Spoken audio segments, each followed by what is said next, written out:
नमस्कार दोस्तों, स्वागत है आपका मेरे चैनल राधा की आवाज़ में। आज की कहानी का नाम है बाबूजी।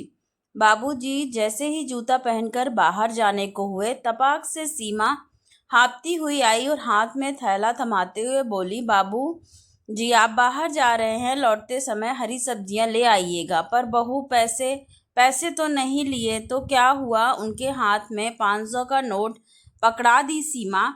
ठीक है बहू, आते समय ले आऊंगा। बाबूजी चले गए और उनके जाने के बाद सीमा के चेहरे कुटिल मुस्कान छा जाती है।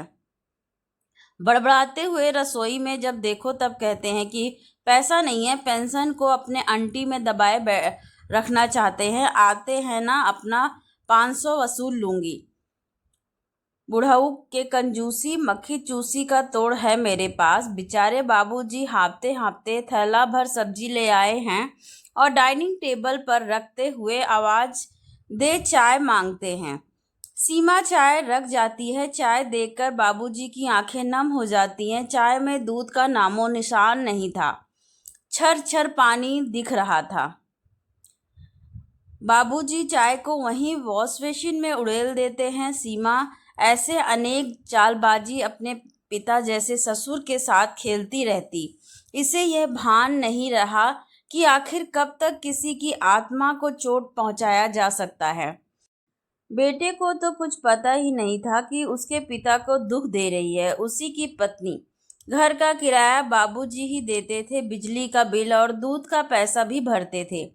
जब भी कुछ जरूरी खर्च आन पड़ता उसकी भी पूर्ति करते। इसके बावजूद सीमा को ससुर का खाना पीना खटकता रहता।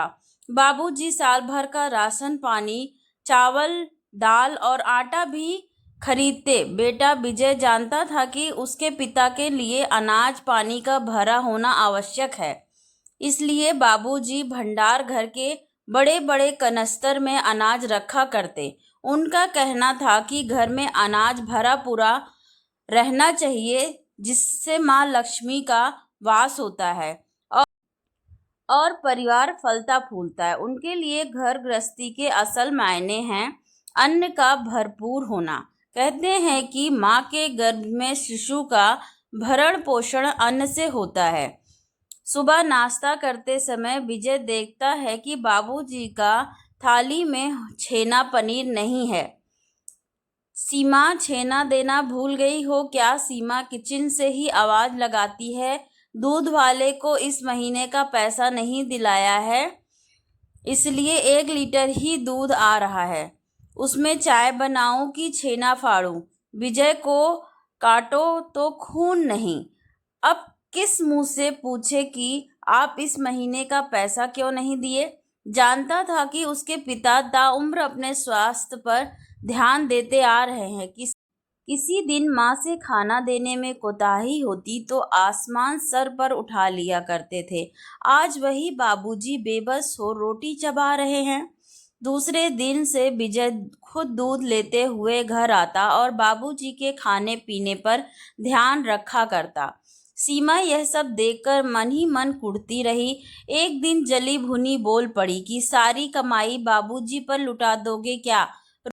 रोज रोज का यही राग सुनकर विजय बोल पड़ा, बाबूजी के 1 पाव दूध में 1 पाव पानी मिलाकर देते तुम्हें शर्म नहीं आई? हद तो तब हुई कि उनको छेना देना भी तुम्हें नानी याद आती है। तुम्हारा तिरिया चरित्र की उम्र ढल गई प्रिय। जो तुमने किया है ना उसका हिसाब किताब होगा। बाबूजी ने मुझे सब बता दिया कि तुम अव्यवहारिक व अमर्यादित हो। दूध का पैसा देते हैं बाबूजी, बिजली का बिल और घर का रेंट भी पेमेंट करते हैं, तब भी तुम वृद्ध ससुर से सब्जी लाने को बोलती हो और घर के नौकरों को दूसरे कामों में उलझा देती हो। 80 साल के पिता समान ससुर से काम कराते, तनिक तो शर्म कर लेती।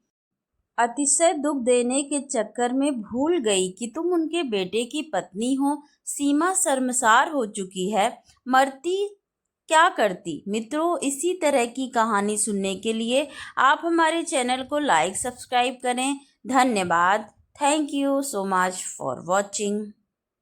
प्लीज़ लाइक सब्सक्राइब शेयर ज़रूर करें।